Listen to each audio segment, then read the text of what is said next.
Hello everyone, welcome to computer science की class. इस video के अंदर हम कंसेप्ट ऑफ कंप्यूटर मेमोरी का थर्ड पार्ट डिस्कस करेंगे। थर्ड पार्ट के अंदर हम डिस्कस करेंगे सेकेंडरी मेमोरी के बारे में। तो पहले मैं आपको बता देता हूं कि इन क्वेश्चंस के जवाब आपको इस वीडियो के अंदर मिल जाएंगे। हम अंडरस्टैंड करेंगे सेकेंडरी मेमोरी क्या होती है, या फिर जिसको हम सेकेंडरी स्टोरेज भी बोल सकते हैं। उसके बाद हम अंडरस्टैंड करेंगे क्यों हम यूज़ करते हैं सेकेंडरी मेमोरी को अपने कंप्यूटर सिस्टम्स के साथ। उसके बाद हम अंडरस्टैंड करेंगे कि सेकेंडरी मेमोरी के कौन कौन से अलग अलग टाइप्स हो सकते हैं, उनको हम ब्रीफली यहाँ पे इस वीडियो के अंदर अंडरस्टैंड भी करेंगे, जैसे कि हार्ड डिस्क हो गई, पेन ड्राइव हो गई। उसके बाद हम यूज़ कर सकते हैं CD रोम, DVD रोम, फ्लॉपी डिस्क। ये सारी सेकेंडरी मेमोरीज जो हैं वो क्या होती हैं, कितना डाटा हम उनके अंदर स्टोर कर सकते हैं, ये सारी चीज़ें आप इस वीडियो के अंदर अंडरस्टैंड करेंगे। तो स्टार्ट करते हैं। इसके पहले जो पार्ट था, पार्ट 1 और पार्ट 2, उसके अंदर हमने कंसेप्ट ऑफ कंप्यूटर मेमोरी को अंडरस्टैंड किया था, उसके अलग अलग टाइप्स कौन कौन से होते हैं उनको अंडरस्टैंड किया था। सेकंड पार्ट के वीडियो के अंदर हमने अंडरस्टैंड किया था कि प्राइमरी मेमोरी के कौन कौन से टाइप्स होते हैं, जैसे कि रैम और रोम, उनके बारे में अंडरस्टैंडिंग की थी, उनको समझा था। इस थर्ड पार्ट के वीडियो में हम स्टार्ट करते हैं सेकेंडरी मेमोरी के साथ। सेकेंडरी मेमोरी क्या होती है? एक ऐसी टाइप ऑफ मेमोरी होती है जो एक नॉन वोलेटाइल मेमोरी होती है। नॉन वोलेटाइल क्या होता है? सेकेंडरी मेमोरी ऐसी एक मेमोरी है जिसके अंदर जो भी हम डाटा स्टोर करते हैं वो परमानेंट तरीके से स्टोर्ड रहता है जब तक हम उसको खुद डिलीट नहीं करते हैं, इसीलिए इसको बोला जाता है नॉन वोलेटाइल। नॉन वोलेटाइल का एक्चुअल जो मीनिंग ये होता है कि जब हमारा कंप्यूटर सिस्टम बंद होता है उसके बाद भी मेमोरी के अंदर डाटा जो हमने स्टोर करके रखा हुआ है वो वहीं पे स्टोर रहता है। नेक्स्ट टाइम जब हम कंप्यूटर को स्टार्ट करते हैं तो वो डाटा वहीं उस मेमोरी के अंदर स्टोर्ड हमें दिखाता है। तो इस टाइप की मेमोरी को बोलते हैं non volatile memory. Secondary memory को एक्सटर्नल मेमोरी या फिर ऑक्सिलरी मेमोरी भी इसको बोल सकते हैं। तो ये आपने याद रखना है कि एक्सटर्नल मेमोरी और ऑक्सिलरी मेमोरी भी सेकेंडरी मेमोरी को बोला जाता है। उसके बाद हम जैसे अगर आगे चलें तो जो भी डाटा हम सेकेंडरी मेमोरी के अंदर स्टोर करते हैं उसको CPU जो होता है या जिसको प्रोसेसर हम बोलते हैं कंप्यूटर का, वो डायरेक्टली एक्सेस नहीं करता है। आपको पहले भी बताया हुआ फर्स्ट पार्ट के वीडियो के अंदर या सेकंड पार्ट के वीडियो के अंदर कि जो CPU होता है या प्रोसेसर होता है कंप्यूटर का, वो रैम से या फिर कैश मेमोरी से डायरेक्टली डाटा को एक्सेस करता है। सेकेंडरी मेमोरी से वो डाटा डायरेक्टली एक्सेस नहीं करता है। अगर सपोज करो CPU ने या प्रोसेसर ने सेकेंडरी मेमोरी के कुछ डाटा को, कुछ फाइल्स को यूज़ करना है तो वो डाटा या फाइल्स पहले रैम के अंदर लोड होती हैं, फिर वहाँ से CPU या फिर प्रोसेसर उसको डायरेक्टली एक्सेस करता है। सेकेंडरी मेमोरी कभी भी डायरेक्टली CPU एक्सेस नहीं करता है। ऑलमोस्ट जो भी डाटा हम कंप्यूटर के अंदर स्टोर करते हैं वो सारा का सारा सेकेंडरी मेमोरी में ही स्टोर होता है। अगर हम टेम्परेरी डाटा को छोड़ दें, उसके अलावा जितना भी डाटा आप स्टोर करते हो कंप्यूटर सिस्टम्स के अंदर वो सारा का सारा डाटा सेकेंडरी मेमोरी डिवाइसेस के अंदर ही हम स्टोर करते हैं। जैसे कि सपोज करो आपने MS वर्ड के अंदर कुछ बनाया, उसको सेव कर दिया, तो वो सेव कहाँ पे होता है? वो सेकेंडरी मेमोरी के अंदर, या फिर जिसको आप बोल सकते हैं हार्ड डिस्क के अंदर वो स्टोर होता है। हार्ड डिस्क भी एक टाइप है सेकेंडरी मेमोरी का, जिसको आप आगे अंडरस्टैंड करेंगे। सेकेंडरी मेमोरी को किस लिए यूज़ किया जाता है? ताकि हम अपने डाटा को परमानेंटली स्टोर करके रख सकें मेमोरी के अंदर। परमानेंटली का मतलब क्या है कि जो भी हम सेकेंडरी मेमोरी के अंदर डाटा स्टोर करते हैं वो हमेशा वहाँ पे सेकेंडरी मेमोरी में स्टोर्ड रहता है जब तक कि हम उसको खुद डिलीट ना करें, या फिर अपने आप कभी भी वो डिलीट नहीं होता है। जैसा कि टेम्परेरी मेमोरी के अंदर आपने पढ़ा था या सुना था या उसको अंडरस्टैंड किया था, जो हमने पार्ट 2 के वीडियो के अंदर भी डिस्कस किया था। वो टेम्परेरी जो मेमोरी होती है उनके अंदर डाटा जो भी होता है वो जैसे ही हमारा कंप्यूटर सिस्टम बंद होता है वो डिलीट हो जाता है। लेकिन सेकेंडरी मेमोरी में ऐसा नहीं होता है। जो भी डाटा हमने स्टोर करके वहाँ पे रखा होता है वो सारा वहीं पे रहता है जब तक हम उसको खुद डिलीट ना कर दें, या फिर वो सेकेंडरी मेमोरी ही किसी तरीके से ख़राब ना हो जाए या हमारे कंप्यूटर सिस्टम में कोई वायरस ना आ जाए जिसकी वजह से वो डाटा जो है वो डिलीट कर दे वायरस। तो उसके अलावा जो भी डाटा हम स्टोर करके रखते हैं सेकेंडरी मेमोरी के अंदर वो वहीं पे परमानेंटली स्टोर्ड रहता है। जो सेकेंडरी मेमोरी होती है वो स्लोअर होती है किससे, मेन मेमोरी से, या फिर जिसको हम प्राइमरी मेमोरी भी बोलते हैं। इसको हमने फर्स्ट पार्ट के वीडियो में, सेकंड पार्ट के वीडियो में भी डिस्कस किया था कि सेकेंडरी मेमोरी जो होती है वो स्लोएस्ट मेमोरी होती है कंप्यूटर के अंदर। अगर हम देखें तो जो कैश मेमोरी होती है वो फास्टेस्ट मेमोरी है, उसके बाद मेन मेमोरी होती है या फिर जिसको आप रैम बोल सकते हैं। उसके बाद सेकेंडरी मेमोरी की बारी आती है जो स्लोएस्ट होती है अगर हम कंप्यूटर सिस्टम के अंदर मेमोरीज की बात करें तो। सेकेंडरी मेमोरी की जो अलग अलग एग्जांपल्स हैं वो आप यहाँ पे देख सकते हैं, जैसे कि हार्ड डिस्क होती है। हार्ड डिस्क आपकी 2 टाइप की हो सकती है, वो हम आगे देखेंगे। उसके अलावा CD रोम हो सकती है, DVD हो सकती है, पेन ड्राइव हो सकती है, फ्लॉपी डिस्क हो सकती है।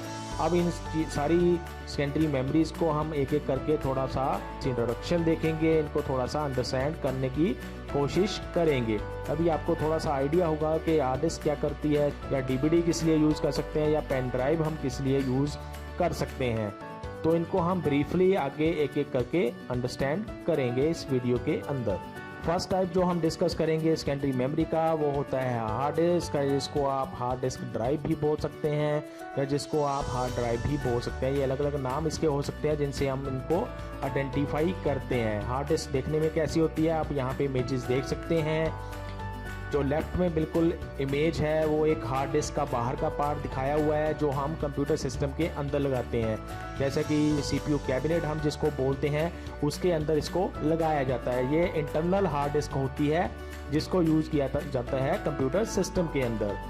उसके बाद जो सेकेंड इमेज सेंटर में दिखाई हुई है वो इसी हार्ड डिस्क का इनर पार्ट्स इसके दिखाए हुए हैं, अंदर से देखने में कैसी होती है अगर इसको हम खोल के देखें तो। जो तीसरी इमेज यहाँ पे दिखाई हुई है वो एक दूसरा टाइप है हार्ड डिस्क का जिसको बोलते हैं हम external hard disk. External hard disk क्या होती है, इसको हम USB पोर्ट के अंदर लगा के कंप्यूटर के बाहर से ही एक्सेस कर सकते हैं, इसके अंदर डाटा स्टोर कर सकते हैं, इसको कैरी करके कहीं भी लेके जा सकते हैं। जो इंटरनल हार्ड डिस्क होती है जो कंप्यूटर सिस्टम के अंदर ही लगी होती है उसको लेके जाने के लिए फिर हमें पूरा कंप्यूटर सिस्टम ही या CPU का पूरा कैबिनेट लेके जाना पड़ता है या उसको खोलना पड़ता है, जो एक लंबा प्रोसेस होता है। उसके अलावा हम एक्सटर्नल हार्ड डिस्क को यूज़ कर सकते हैं अगर हमने कुछ ऐसा काम करना है कि हमने हार्ड डिस्क को कहीं लेके जाना होता है बार बार, या बहुत सारा डाटा स्टोर करके रखना होता है जो पेन ड्राइव के अंदर या किसी और स्टोरेज डिवाइस के अंदर नहीं आ सकता, उसके लिए हम एक्सटर्नल हार्ड डिस्क यूज़ कर सकते हैं। तो ये अलग अलग टाइप की हार्ड डिस्क हो सकती है जो हमें मिल सकती है कंप्यूटर सिस्टम्स के साथ। हार्ड डिस्क क्या होती है, हार्ड डिस्क एक यूजुअली जो लार्जेस्ट डाटा स्टोरेज मेमोरी है कंप्यूटर सिस्टम के अंदर जो हम यूज़ करते हैं। सबसे ज़्यादा मेमोरी की अगर बात करें तो हार्ड डिस्क की मेमोरी सबसे ज़्यादा होती है अगर हम नॉर्मली कंप्यूटर सिस्टम की बात करें। इसके अंदर सबसे ज़्यादा डाटा आप स्टोर करके रख सकते हैं। उसके बाद जनरली जो भी सॉफ्टवेयर आप कंप्यूटर सिस्टम के अंदर इंस्टॉल करते हो या जो भी चीज़ आप वहाँ पे स्टोर करके रखते हो या सेव करके रखते हो वो सारा का सारा डाटा हार्ड डिस्क के अंदर ही स्टोर्ड रहता है। हार्ड डिस्क कंप्यूटर सिस्टम के अंदर लगी होती है। जो भी हमने सॉफ्टवेयर इंस्टॉल किया, चाहे आपने ऑपरेटिंग सिस्टम इंस्टॉल किया, चाहे आपने MS वर्ड इंस्टॉल किया, चाहे आपने MS एक्सेल इंस्टॉल किया, चाहे आप नोटपैड देखते हो, चाहे आप कैलकुलेटर देखते हो, चाहे आप कोई भी सॉफ्टवेयर यूज़ कर रहे हो कंप्यूटर सिस्टम के अंदर, वो सारे के सारे सॉफ्टवेयर एक्चुअल में हार्ड डिस्क के ऊपर स्टोर्ड होते हैं। जब भी उनकी ज़रूरत होती है, जब भी हमने उनको चलाना होता है तो उसके रिलेटेड जो फाइल्स होती हैं वो रैम के अंदर लोड हो जाती हैं, फिर CPU उनको एक्सेस करता है रैम से। और जो भी डाटा इसके अलावा हम स्टोर करते हैं सॉफ्टवेयर के अलावा कंप्यूटर सिस्टम के अंदर वो भी हार्ड डिस्क के अंदर स्टोर रहता है, इसीलिए इसको बोलते हैं परमानेंट, क्योंकि डाटा हमारा वो परमानेंट तरीके से वहाँ पे हार्ड डिस्क में स्टोर्ड रहता है। हार्ड डिस्क जो है वो उसके अंदर जैसे कि आप सेंटर वाली इमेज देख सकते हो, उसके अंदर कई सारी एक या एक से ज़्यादा प्लेट्स लगी होती हैं। जो सेंटर वाली इमेज के अंदर अगर आप राउंड वाली शेप में देखो तो वहाँ पे उसको प्लेट लगी हुई है, वो प्लेट को हम बोलते हैं कि वो एक मेटल ऑक्साइड मटेरियल उसके ऊपर लगा होता है जिसके ऊपर सारा डाटा स्टोर रहता है इन प्लेट्स के ऊपर। ये प्लेट्स जो हैं आपकी हार्ड डिस्क के अंदर एक हो सकती है, एक से ज़्यादा हो सकती हैं, वो डिपेंड करता है कि आपकी हार्ड डिस्क की कितना डाटा स्टोर करके रख सकती है, उसके हिसाब से number of plates hard disk के अंदर लगाई जाती हैं। तो ये प्लेट्स जो होते हैं इनको प्लेटर्स भी बोला जाता है अगर हम टेक्निकल लैंग्वेज के अंदर इसको अंडरस्टैंड करें या समझने की कोशिश करें तो वो इसको हम प्लेटर भी बोलते हैं इन प्लेट्स को। उसके बाद जो हार्ड डिस्क होती है, इनके अंदर जो प्लेट्स होती हैं जो आपको बता दी सेंटर वाली इमेज में आप देख सकते हैं, राउंड जो शेप में है लगी हुई प्लेट्स, वो जो स्पीड होती है उनकी रोटेट करने की, हार्ड डिस्क के अंदर वो जो प्लेट्स होती हैं वो रोटेट करती हैं।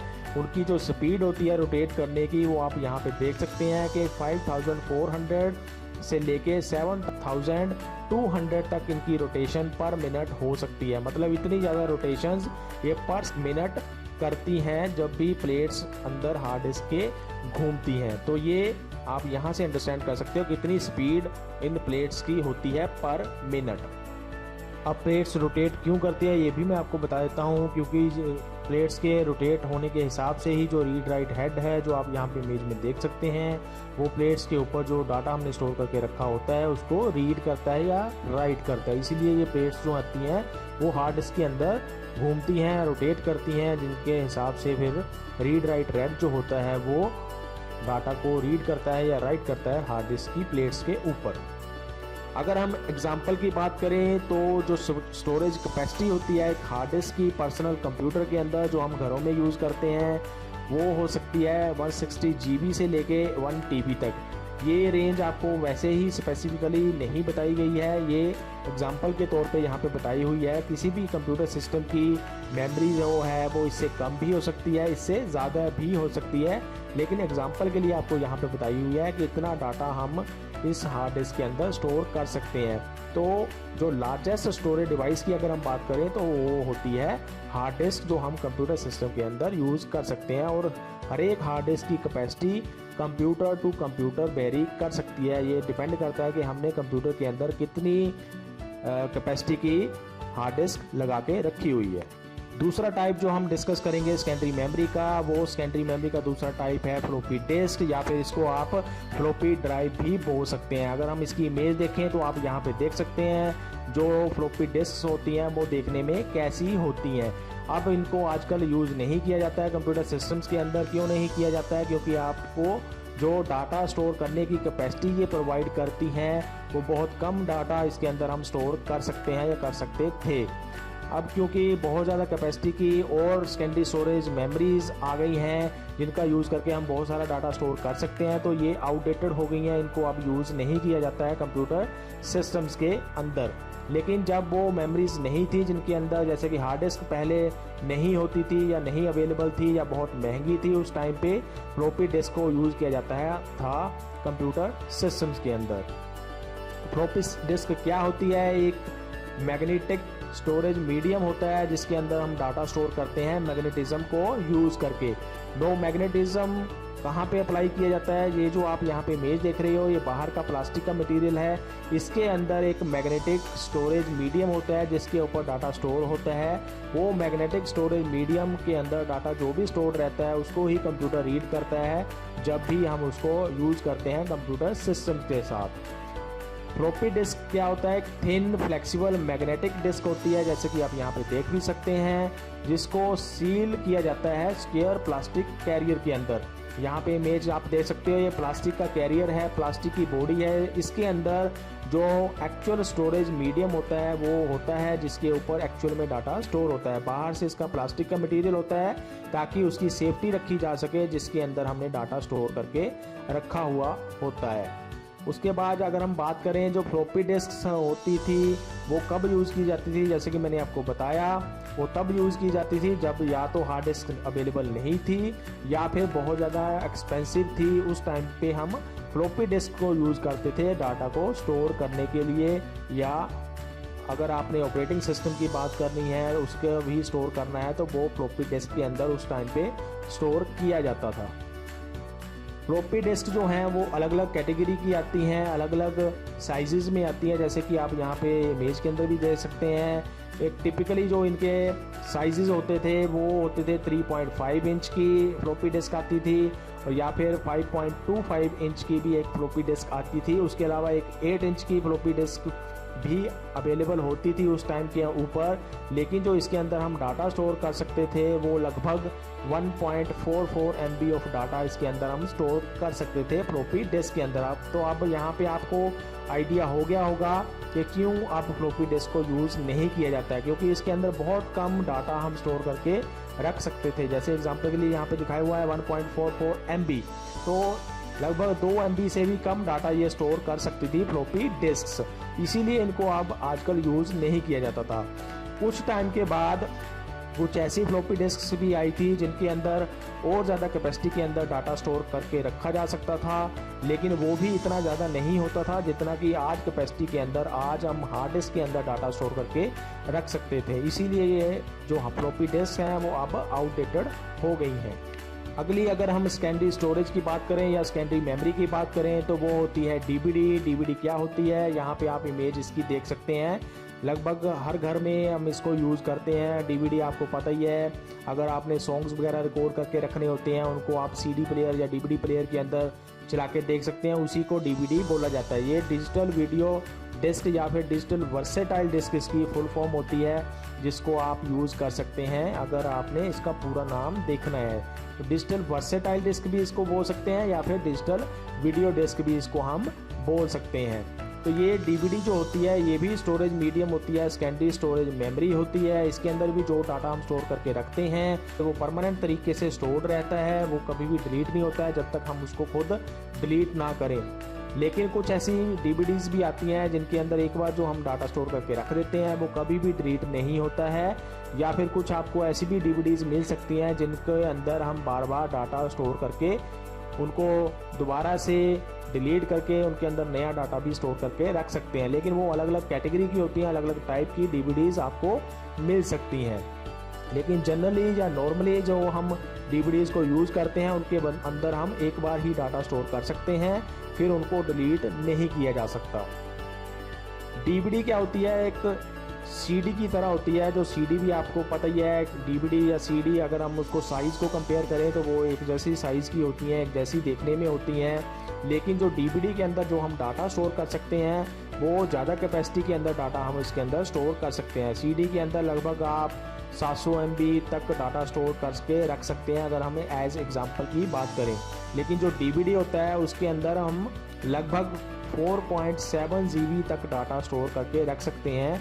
अगर हम ऐसी डीवीडी की बात करें जो सिंगल साइड के ऊपर जिसके अंदर हम डाटा रिकॉर्ड कर सकते हैं, मतलब डीवीडीज़ कुछ ऐसी भी आती हैं जिनके अंदर हम उसके दोनों साइड पे डाटा रिकॉर्ड कर सकते हैं। कुछ डीवीडीज़ ऐसी होती हैं जिनके हम सिर्फ एक साइड पे डाटा रिकॉर्ड कर सकते हैं। अगर हम उसकी बात करें जिसके सिर्फ एक साइड के ऊपर हम डाटा रिकॉर्ड कर सकते हैं और एक लेयर के अंदर डाटा रिकॉर्ड कर सकते हैं, उसके अंदर अगर हम डाटा की बात करें तो 4.7 GB तक डाटा हम स्टोर करके रख सकते हैं। अगर हम डबल लेयर या डबल साइड वाली डीवीडी की बात करें जिसके ऊपर हम दोनों साइड डाटा रिकॉर्ड करके रख सकते हैं या डाटा सेव करके रख सकते हैं, डाटा स्टोर करके रख सकते हैं, तो वो जो डीवीडी होती है वो 17.08 GB तक डाटा स्टोर कर सकती है अपने अंदर। तो ये अलग अलग टाइप की या अलग अलग तरीके की या अलग अलग स्टोरेज कैपेसिटी की आपको डीवीडीज़ मिल सकती हैं। लेकिन एग्जांपल के लिए आपको यहाँ पे बताई हुई हैं कि कौन कौन सी डीवीडीज़ स्टोरेज कैपेसिटी की आपको मिल सकती हैं। कुछ डीवीडीज़ को जो हैं उनको हम प्लेबैक के लिए यूज़ करते हैं। वीडियो प्लेबैक, सपोज करो आपने वीडियो उसके अंदर स्टोर करके रख दी और उसको आप किसी डीवीडी प्लेयर के ऊपर लेके जाके उसको प्ले करके देख सकते हैं। कुछ जो डीवीडीज़ हैं उनको हम डाटा स्टोरेज के लिए भी यूज़ कर सकते हैं, मतलब कोई भी डाटा अगर हमने वीडियो के अलावा या ऑडियो के अलावा स्टोर करना है तो वो भी हम डीवीडीज़ के अंदर स्टोर करके रख सकते हैं। तो ये जो डीवीडी है यहाँ से आपको क्लियर हो जाएगा कि ये भी एक सेकेंडरी स्टोरेज मेमोरी होती है या सेकेंडरी स्टोरेज होती है। इसके अंदर भी परमानेंट तरीके से डाटा स्टोर कर सकते हैं। उसके बाद जो लास्ट हम सेकेंडरी मेमोरी यहाँ पे देखेंगे या सेकेंडरी स्टोरेज हम देखेंगे वो होती है पेन ड्राइव। पेन ड्राइव आपको सबसे ज़्यादा पता होगा इसके बारे में, सबसे ज़्यादा कॉमन है। अगर हमने डाटा को ट्रांसफ़र करके लेके जाना है from one computer to another computer तो हम पेन ड्राइव का ही मोस्टली यूज़ करते हैं। पेन ड्राइव आप यहाँ पे इमेजेस देख सकते हैं, अलग अलग टाइप की हो सकती हैं, अलग अलग देखने में हो सकती है, अलग अलग कंपनी की हो सकती है, जैसे कि आप इमेजेस के अंदर देख सकते हैं। पेन ड्राइव क्या होती है? एक USB ड्राइव भी इसको हम बोलते हैं, या फिर फ्लैश मेमोरी भी इनको बोला जाता है पेन ड्राइव को। ये अलग अलग नाम इसके भी हो सकते हैं। पेन ड्राइव क्या होती है? एक पोर्टेबल मेमोरी डिवाइस होती है। पोर्टेबल का मतलब ये होता है कि आपको इसको कैरी करके लेके जाने में एक जगह से दूसरी जगह में कोई परेशानी नहीं होती है, कोई प्रॉब्लम नहीं आती है। इसको हम एक जगह से दूसरी जगह पे लेके जा सकते हैं, इजीली पोर्ट इसको हम कर सकते हैं। जो पेन ड्राइव होती है उसके अंदर जो टेक्नोलॉजी यूज़ की जाती है डाटा को स्टोर करने के लिए, वो रैम की तरह ही होती है। जैसे कि रैम के अंदर टेक्नोलॉजी यूज़ की जाती है डाटा को स्टोर करने के लिए। लेकिन फ़र्क क्या है कि पेन ड्राइव के अंदर जो भी डाटा हम स्टोर करके रखते हैं वो परमानेंट तरीके से स्टोर रहता है, वहीं पे बना रहता है जब तक हम उसको खुद ना डिलीट करें। लेकिन रैम के अंदर जो डाटा होता है वो डिलीट हो जाता है जैसे ही हमारा कंप्यूटर सिस्टम बंद होता है। तो पेन ड्राइव एक नॉन वोलेटाइल मेमोरी है, लेकिन जो रैम है वो एक वोलेटाइल मेमोरी है। उसके बाद अगर हम बात करें तो जो ये पेन ड्राइव होती है या USB ड्राइव होती है, जिसको हम फ्लैश मेमोरी भी बोलते हैं, इसको आपने अगर कंप्यूटर सिस्टम के साथ कनेक्ट करना है तो इसको USB पोर्ट के अंदर हम लगाते हैं। USB पोर्ट आप कंप्यूटर सिस्टम के अंदर देख सकते हैं कहाँ पे होती है। कई सारी USB पोर्ट्स कंप्यूटर सिस्टम के अंदर लगी होती हैं, उनमें से किसी एक के अंदर हम पेन ड्राइव को लगा सकते हैं, जिससे वो कनेक्ट हो जाती है कंप्यूटर सिस्टम के साथ। अगर हम आगे चलें तो पेन ड्राइव के जो अलग अलग साइज़ के अंदर आ सकती है, अलग अलग स्टोरेज कैपेसिटी के अंदर वो आ सकती है। जैसे कि 2 GB की आती हैं, 4 GB की पेन ड्राइव हमें मिल जाती है, 8 GB, 16 GB, 32 GB, 64 GB, ऐसे अलग अलग कैपेसिटी की हमें पेन ड्राइव मिल जाती है, जिनके अंदर अलग अलग कैपेसिटी का डाटा हम स्टोर करके रख सकते हैं। तो ये होती है पेन ड्राइव, जो अभी हमने डिस्कस करनी थी सेकेंडरी मेमोरी के टाइप के अंदर। तो ये अलग अलग टाइप आपने यहाँ पे देखे, सेकेंडरी मेमोरी क्या होती है उसके बारे में अंडरस्टैंड किया। उसके बाद अलग अलग टाइप के हमने सेकेंडरी मेमोरीज़ को अंडरस्टैंड किया। अगर आपको इस टॉपिक के अंदर कोई भी कन्फ्यूज़न है, कोई क्वेश्चन है, कोई क्वेरी है तो आप कमेंट सेक्शन के अंदर पूछ सकते हैं। अभी के लिए इस वीडियो के अंदर इतना ही। Thanks for watching.